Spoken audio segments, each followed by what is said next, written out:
show you how I paint this moonlight scene in watercolors. If you want to paint it with me, you can go to my to the description of this video below, and you'll find the link to my sketch. You can copy it, resize it, transfer it to your watercolor paper and paint. So let's begin. I used masking fluid to protect the white areas on the paper. I covered the windows, the moon and the river. I also spattered some on the tree to protect highlighted leaves. I begin my painting with wet and wet technique. Once the masking fluid is completely dry, I heavily wet the paper. Then I start with my lightest color, which is yellow ochre. I cover the towers and the tree on the right.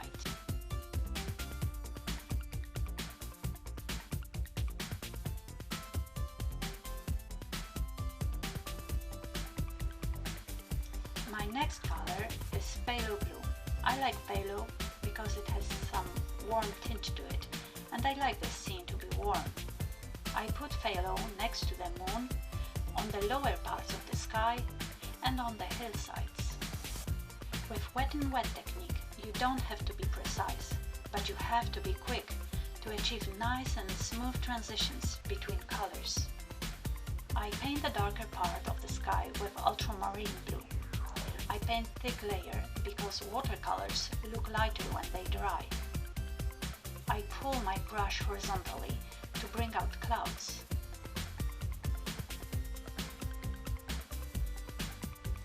I move my board up and down while painting to let the colors mix well on the paper.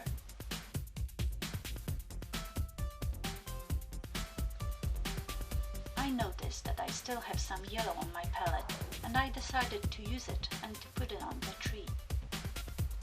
You can see how the yellow changes to nice green color. That's because the wet blue is underneath. While the paper is still wet, I lift up some paint from the towers because I want them to be lighter in the sky. After this, I wait until the whole paper is completely dry. My second wash is very pale mixture of yellow and blue. I paint the faraway tree line with it. Let's speed up this process, and then let's get rid of the masking coating.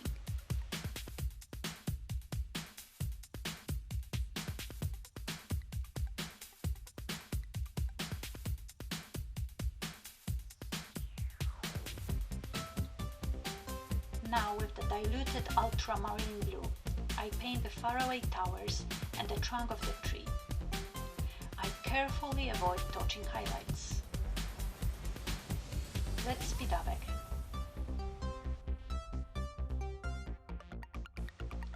For the foliage, I use blend of yellow and blue.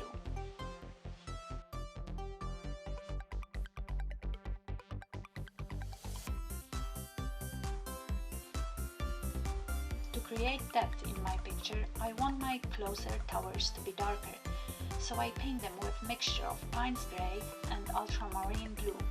I apply several layers to achieve a knightly look. I soften the paint toward the windows and highlights.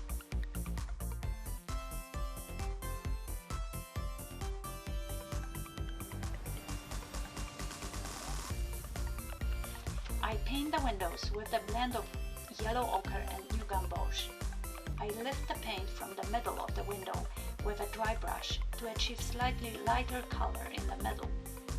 I add drops of thicker paint to the corners of the windows. Once the inside is dry, I paint frameworks using a liner brush with yellow ochre and a bit of burnt sienna.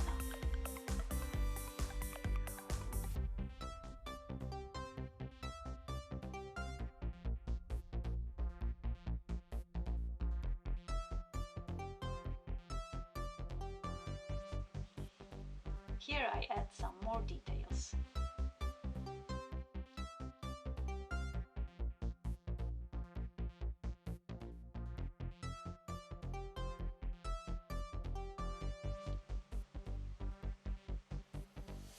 Finally, I add mooncast shadows to the scenery. Without it, my picture would look flat. To create such shadows, I glaze very gently in places the shadows should be. I use Watercolor for it.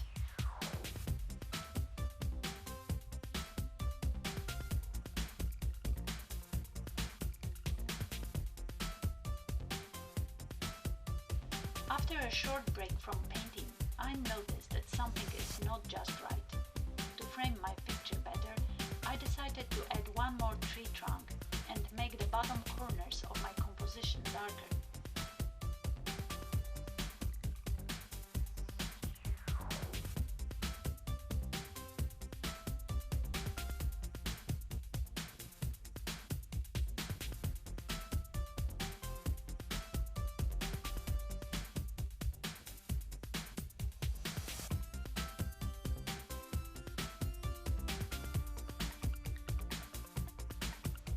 Now I'm finally happy with the result.